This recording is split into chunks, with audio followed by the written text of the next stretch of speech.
Brothers and sisters, the people of Alleluia, this is who we are, the Easter people. And this is the day that the Lord has made. And many times, we do not appreciate Easter precisely because hindi na tayo sanay magising ng umaga. Precisely because gumigising na tayo ng alas 10, alas 11, lalong-lalo na paglinggo. And we don't realize what is there. Akala natin, biglang sumikat lang ng araw. And we don't appreciate kung paano ang kadiliman gave way to light. May mga religious communities and even charismatic groups, especially on Easter Vigil. Ewan ko po kung nagsimba kayo kagabi. Yung Easter Vigil, may mga communities na hindi sila natutulog, magdamag, na kumakanta, sumasayaw, walang kapagod-pagod. Mula sa kadiliman ng gabi, nagbibigay sila ng liwanag sa pamamagitan ng kanilang pagkanta, sa kanilang pagdarasal, glorifying the Lord hanggang sa sumikat ang araw. At one point I asked them, bakit ginagawa nyo yan?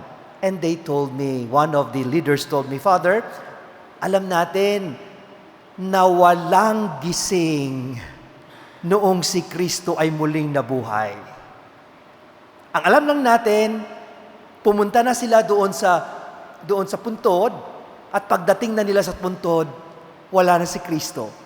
No one was able to witness the most important part of the life of Jesus. Hindi nila alam, walang nakakaalam, walang nakikita sa atin na ano yung unang gumalaw. Tumayo ba si Jesus? Tumingin ba sa paligid? Bakit wala ng mga tao? At umalis na siya. Walang nakakita sa kanya. At ang nangyari lamang noong pumunta na early in the morning, si Mary Magdalene, pumunta siya para dalawin. Nakita na lang niya na wala na si Kristo sa kanyang puntod. And this worried her. Nabagabag siya sapagkat ang unang sinabi niya, ninakaw nila ang aking Panginoon. Sana nanahimik na lang siya rito. At ang ginawa niya, pumunta siya doon sa kanyang mga kasamang nagtatago at maaaring natutulog pa. Linggo, gaya ng marami sa atin, paglinggo, alas 11 na nagigising, alas 10, kasi linggo lang. Pero yung linggo na yon, kung saan muling nabuhay si Jesus, we just missed the point. Pagkatapos nun, tumakbo naman yung mga apostoles. Siguro talagang, yung iba, alimpungatan, kasi tulog na tulog, takot na takot, at may naunang apostoles na walang pangalan. At ang sabi sa kanya, ang description, the disciple whom Jesus loved. Ang bilis niyang tumakbo doon sa puntod. Naunahan pa niya si Pedro. At siya ang unang nakakita na wala na si Kristo na patay sa puntod. And this was one of the greatest miracles. Wala ng tao na patay sa libingan. Death has lost its power. And this is the first episode of our celebration, the tomb, which we are all afraid to see. The tomb, kung saan we think it is the final word. The tomb is empty. No person who died stays in the tomb. This is the first good news. Ang kamatayan, wala ng kapangyarihan. And so, it is worthy to speak about this. In one word, hope. When there is no one in the tomb, it simply means hope. And that is what life is all about. That is what life is all about. And so basic. Today, please remind yourself na life is worth celebrating. Habang may buhay, let's celebrate. Because that is the meaning of life. And many times this is, I think, a criticism of the resurrection to people, especially to our culture, na halos lahat ng tao may episodes of depression or loneliness or mental unhealthiness. We are not spared from all this sickness of our society, loneliness, panic attack, all those things that really make us away or destroy life. First, the resurrection is a counter witness to this. It is an invitation for us na habang may buhay, let's celebrate, because that is the very message of hope.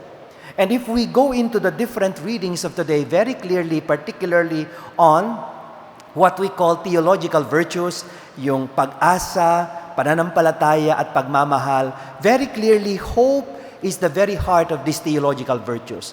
Ang taong nananampalataya, a person who is faithful is always hopeful. And a person who loves is always hopeful. Hindi po pwede na lagi ka sa simbahan, tapos ikaw yung unang susuko. Because this is the very heart of our faith, the Easter resurrection. Hindi po pwede na ikaw ang nagmamahal, pero ikaw naman ang laging bumibitaw. No. And this is the beauty of our faith. Kaya nga, ang pinagdiriwang natin ngayon, tayo ay nasa puso ng Diyos, nasa puso ng simbahan, nasa puso ng bawat Katoliko. And we go to the first reading of today. It's all about hope. Peter now preaches hope.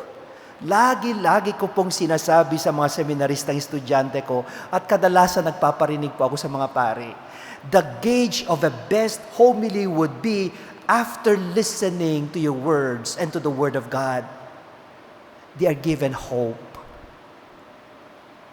They live the church filled with hope na ang saya-sayang mabuhay. Kaya ang ganda-ganda ng simula ng misa natin ngayon. Kasi can you just imagine, habang ako ay papalapit sa sanctuary, you see the sun coming out at its brightest. At sabi ko sa inyo kanina, kung tayo ay nagigising lamang ng maaga na hindi pa sumisikat ang araw at madilim pa, at habang tayo nagkakape sa kadiliman, antayin mo kung paano tinalo ng sikat ng araw ang kadiliman, and you can see, once you have seen the light overcoming darkness, no tragedy can stop your heart to smile. This is it. And that is why Peter was just so convinced. I have seen the Lord coming from the dead. And that is the reason why. Kaya pala, napaka-convincing niya pag siya ay nagsasalita noon, nagpipreach. Kaya pala, ang dali-dali niyang magpagaling sa mga may sakit. Now I understand all the miracles and the words, those things that he was speaking and he was doing. This is now the fulfillment. From the perspective of the resurrection, everything else that he did and said mattered. You know, parang yung resurrection, kung mahilig kayo sa magazine dati, nung medyo, wala nang mga magazine ngayon eh. Yung magazine kasi, if we always look forward to buy magazines, Banawag, Liwayway, comics, whatever. At ang magazine noon, iba't ibang kulay, pero ang una kong ginagawa noon, yung center page. Kasi yung center page, very colorful. And open the center page, and it's the very center, literally, the very heart of the magazine. And from there, you can scan, go backward or forward. The center page of the magazine is what gives sense to the before and after. Easter is what makes sense of our before and after. That is why St. Peter in the church was just so convinced our end is something beautiful. And that is why when we go through a lot, don't let go. Huwag kang sumuko, huwag kang bibitaw bigla sapagkat ang ating hantungan is something beautiful. And what is that? Today. And this is the beauty of our faith. Napakaganda ang naghihintay sa mga taong kakapit hanggang sa huli. And so, that was the proclamation of Peter in the church. In the second reading, St. Paul preached outside of the church, preached to the pagans. And we really do not know kung sino yung nakita ni St. Paul on his way to Damascus during his conversion. Basta alam niya, may boses na nagsasabi, "Why are you persecuting me?" And he had seen Jesus. Pero hindi natin alam kung sinong Jesus ang nakita niya, kung anong nagpakita sa kanya. And biblical scholars tell us that the Christ that Paul saw was the glorified, risen Jesus. And because of that, he could not remain neutral. He could not go back to his former life. Brothers and sisters, kung makikita lang siguro natin si Jesus na muling nabuhay, we will not waste any opportunity given to us in this life.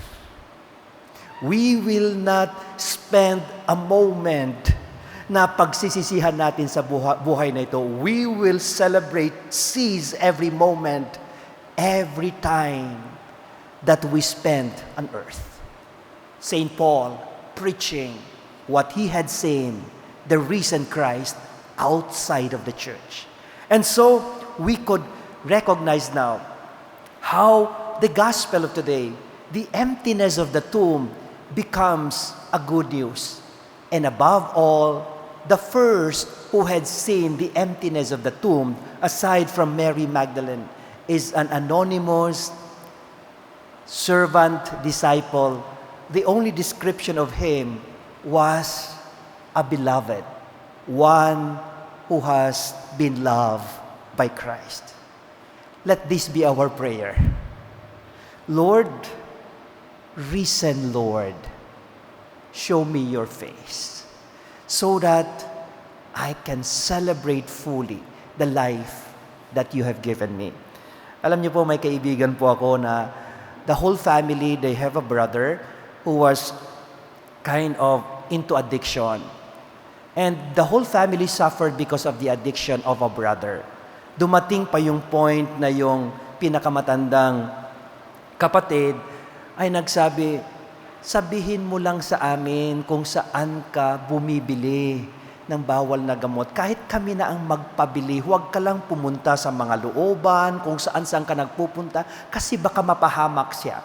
So those words were so desperate, giving the support to the point of enabling, as it were, yung addiction ng kanilang kapatid. And kinukwento ng kapatid sa akin, it was a hell moment, Father, for the whole family. It was a long moment of bearing our brother, but we did not give up. One day, I just realized my brother has returned back to his better life. Hindi na siya umaalis sa bahay for whatever reason. Lumalaki, nagiging healthy na siya. Ang dami na niyang mga ginagawa that made him a sense of purpose. And one time, lumapit siya sa akin, sabi niya, now I am back home. I have arrived. And that was the time that the whole family got relief. We didn't know what happened. What we know was that addiction, the darkness of our life, is history. And now we are living a new day, a beautiful day. At sabi niya, we don't know when this will end, but I make it a point bilang panganay na magkakapatid, we will seize every moment. Brothers and sisters, the tomb is empty. Let us celebrate the life of each one in the family. Amen.